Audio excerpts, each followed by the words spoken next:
हमारी अगर कहीं भागीदारी है तो हम जेल में सड़ने वालों में सबसे आगे हैं, नाली में मरने वालों में हम सबसे आगे हैं, भुखमरी के कगार पे हमारे लोग ज़्यादा हैं, भूखे मर रहे, खाने को अनाज नहीं है, हम सिर्फ वहाँ तक सीमित हैं। देशभक्ति का पैमाना क्या है भाई? देशभक्ति का पैमाना ये है कि मेरे देश को लोग, मेरे समाज के लोग एक बेहतर जीवन जी सके। इसी का नाम देशभक्ति है ना, इसी का नाम तो देश है। देश लोगों से मिलकर के बनता है। आज़ादी के 75 वर्ष पूरे हो रहे हैं और ये हम सबके लिए बड़े फ़ख्र की बात है कि हमने आज़ादी के बाद बहुत लंबा रास्ता तय किया है। बहुत सारे उतार चढ़ाव इस देश ने देखे और एक मुकाम हासिल किया। लेकिन अगर जब हम आदिवासियों के पहलू से देखेंगे, आदिवासियों के नज़रिए से देखेंगे और ख़ास करके गोमपाड़ के जो आदिवासी यहाँ दिल्ली विश्वविद्यालय में आए हुए हैं उनके नज़रिए से देखेंगे तो पता चलेगा कि ये देश आज भी 1947 के आसपास कहीं खड़ा हुआ है। अब सोचिए कि 2009 में 17 आदिवासियों को मार दिया गया। वो उस पर आरोप लगाया गया कि उन्हें मारने वाले इस देश के सुरक्षा बल हैं। ये आरोप आदिवासियों ने लगाया। लेकिन 13 साल के बाद भी आज आदिवासियों को न्याय नहीं मिला है।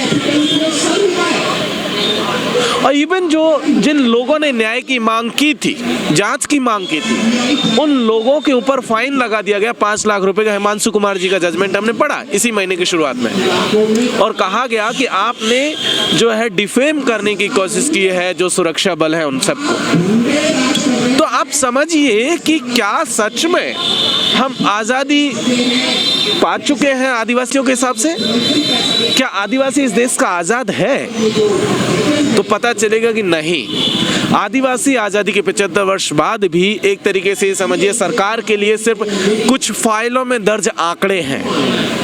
ऐसे आंकड़े जिनके नाम पर लगातार योजनाएं बनाई जाती है, कुछ ऐसे आंकड़े जिनके नाम पर बजट अनाउंस किए जाते हैं, कुछ ऐसे आंकड़े जो जनगणना रजिस्टर में दर्ज हैं, कुछ ऐसे आंकड़े जिन्हें कि वोट बैंक के बतौर इस्तेमाल किया जाता है।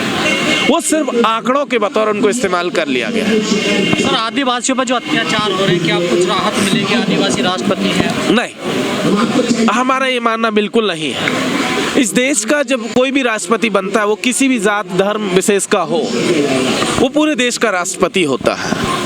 लेकिन उससे उम्मीद की जाती है कि वो राष्ट्र के लोगों के साथ न्याय करेगा।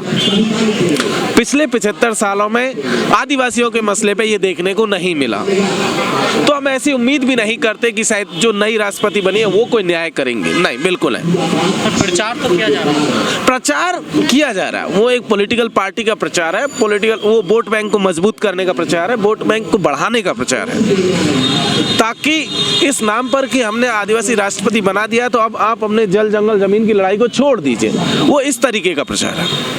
इस अमृत महोत्सव में SC ST कहाँ देखते हैं? देखिए, ST तो आपको दिख रहा है गोमपाड़ के हवाले से, SC भी आपको दिख जाएगा, आए दिन सड़क पर मार खा रहा है। OBC भी आपको दिख जाएगा, वो भी इसी तरीके से अपने अपने हुकूक के लिए लड़ रहा है। कुछ एक तबके के लोग हैं, कुछ खास सेक्शन के लोग हैं जिन्होंने कि आज़ादी की बात से लेकर आज तक सबसे ज़्यादा फ़ायदा उठाया है।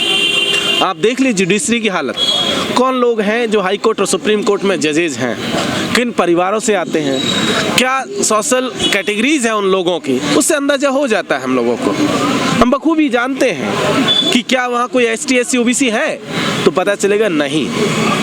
यही तमाम जगहों पर है। हमारी अगर कहीं भागीदारी है तो हम जेल में सड़ने वालों में सबसे आगे हैं, नाली में मरने वालों में हम सबसे आगे हैं, भुखमरी के कगार पे हमारे लोग ज़्यादा हैं, भूखे मर रहे, खाने को अनाज नहीं है, हम सिर्फ वहाँ तक सीमित हैं। लेकिन जिन लोगों के पास रिसोर्सेज हैं वो लोग अपने रिसोर्सेज को बढ़ाने के लिए लड़ाई लड़ रहे हैं और वही उस बात को सेलिब्रेट भी कर रहे हैं। वो आपको भी चाहते हैं कि आप उनके सुख में शामिल हो जाएं, आप उनकी खुशी को अपनी खुशी मान लें, आप इस बात पर फक्र करें कि हर घर पे अगर तिरंगा लग जाएगा, आपके प्रोफाइल की DP भी बदल जाएगी, आप इस पर फक्र महसूस करें। आप भूल जाएं आप अपना हक, हुकूक, आपने लड़ाई, वो ये चाहते हैं। कई लोग कह रहे हैं तिरंगे की आड़ में राजनीति कर रही है। भाई एक पॉलिटिकल पार्टी है, उसका काम है राजनीति करना और वो कर रही है। देखिए दरअसल कोई भी इस देश की अगर हम लोग समझें कि कुछ ऐसी प्रतीकात्मक चीजें हैं जो देश की इंटीग्रिटी को रिप्रेजेंट करती है, इस देश की यूनिटी को रिप्रेजेंट करती है, लेकिन हो ये रहा है कि लगातार उसको पॉलिटिकली यूज किया जा रहा है। वो किया जा रहा है अपने वोट बैंक। हमने देखा ना लगातार बीच बीच में ऐसी टेस्टिंग होती रहती है, कभी ताली थाली, कभी दिया मोमबत्ती, कभी बिजली बुझाओ बिजली जलाओ, वो सब कुछ चलता रहता है। उसी तरीके की टेस्टिंग है, उसका ये एडवांस वर्जन है। क्या हम लोग पहले से तिरंगा नहीं फहरा रहे थे? क्या हमें तिरंगा की अहमियत नहीं मालूम है? क्या डीपी में तिरंगा बदलने से ही जो है देशभक्ति साबित होगी? ये दरअसल लोगों को बेवकूफ बनाया जा रहा है, असल मुद्दों से भटकाया जा रहा है। देशभक्ति जगाई जा रही है, देशभक्ति कम हो गई। किसके अंदर देशभक्ति कम थी? किसी के अंदर देशभक्ति कम नहीं। देशभक्ति का पैमाना क्या है भाई? देशभक्ति का पैमाना ये है कि मेरे देश को लोग, मेरे समाज के लोग एक बेहतर जीवन जी सके। इसी का नाम देशभक्ति है ना, इसी का नाम तो देश है। देश लोगों से मिलकर के बनता है, किसी ज्योग्राफिकल टेरिटरी का नाम देश नहीं है। उस टेरिटरी के भीतर रहने वाले लोगों का नाम देश है, उनके साथ में मिलकर के देश बनता है। अब आप लोगों को हटा करके किसी एक भूखंड पर आप क्लेम करना शुरू करके यही देश है, तो पॉसिबल ही नहीं। हर कोई परेशान है, तो फिर ये अमृत महोत्सव कैसा है? देखिए अमृत महोत्सव एक तरीके से ये समझिए कि जो लोग सत्ता में थे, जैसा मैंने पहले बताया, जो लोग लगातार रिसोर्सेज पर कंट्रोल किए गए, ये उन्हीं के लिए अमृत महोत्सव है, ये आम जनता के लिए नहीं है। क्या ये गोमपाड़ के आदिवासियों के लिए अमृत महोत्सव है? बिल्कुल नहीं। क्या मणिपुर और छत्तीसगढ़ और झारखंड के अलग अलग हिस्सों में जो लोग लड़ाई लड़ रहे हैं उनके लिए अमृत महोत्सव है? बिल्कुल भी नहीं है उनके लिए। तो ऐसे में जो सत्ता में जो लोग बैठे, जो हुक्मरान बनकर के बैठे, उनका अमृत महोत्सव है, उनका एक त्योहार उन्होंने सेलिब्रेट कर रहे हैं। वो चाहते हैं कि आप इसमें भी आप शामिल हो जाए और बस हमारी खुशी को खुशी मान करके जीना शुरू। बयान देते हैं, लेकिन छत्तीसगढ़ को लेकर जो आदिवासियों के साथ हो रहा है उस पर कोई बयान नहीं देते। देखिए दोनों पार्टियों की पॉलिसी में कोई अंतर नहीं है, वो कांग्रेस हो बीजेपी हो। गोमपाड़ जब हुआ था 2009 का केस है, छत्तीसगढ़ के भीतर बीजेपी की सरकार थी। जब आदिवासी न्याय की मांग कर रहे थे तब कांग्रेस पार्टी ने कहा था कि हम आदिवासियों के साथ में खड़े हुए हैं, जब हमारी सरकार बनेगी हम न्याय देंगे।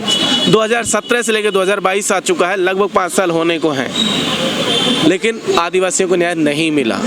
ऐसे में ये क्लियर कट समझदारी हमारी है कि कांग्रेस हो या बीजेपी, दोनों की पॉलिसीज एक जैसी हैं। दोनों के पॉलिसीज में आदिवासियों के हिसाब से देखें तो कोई अंतर नहीं है। दोनों आदिवासियों की जमीनों को लूटना चाहती हैं, अपने जो पूंजीपति दोस्त है उनको मुनाफा कमाने के लिए देना चाहती है। जी कांग्रेस को तो अडानी को दे रही है, देता सब दे रहा है, कांग्रेस हो बीजेपी हो और बाकी कुछ हैं तो वो सब भी हैं। सबके अपने अपने फ्रेंड सर्किल हैं, उस फ्रेंड सर्किल में कुछ सेलेक्टिव जो है पूंजीपति हैं, उन्हीं को दिया जा रहा है। सर एक आखिरी सवाल, जुडिशरी आपके साथ नहीं, पुलिस आपके साथ नहीं, प्रशासन आपके साथ नहीं, सरकार आपकी नहीं, मीडिया आपके साथ नहीं, तो फिर कैसे न्याय मिलेगा? लड़ेंगे, लड़ रहे हैं गोमपाड़ के आदिवासी, सिलगेर के लड़ रहे हैं, हसदेव के लड़ रहे हैं, मणिपुर से लेकर के मिजोरम से लेकर आपसा के खिलाफ 60 सालों से लड़ रहे हैं ना आदिवासी। तो फिर नक्सली कह दिया जाएगा? वो कहेंगे, उनका काम है, वो नक्सली कह कर के मार देंगे, कभी आतंकी कहकर मार देंगे, कभी कुछ और नाम पर मार देंगे, वो मारेंगे। लेकिन भाई एक चीज तो ये बात है कि अगर वो मारने के डर से, जेल भेजने के डर से क्या हम अपनी लड़ाई छोड़ देंगे? बिल्कुल नहीं। हम अपनी लड़ाई जब तक जान है तब तक लड़ते रहें।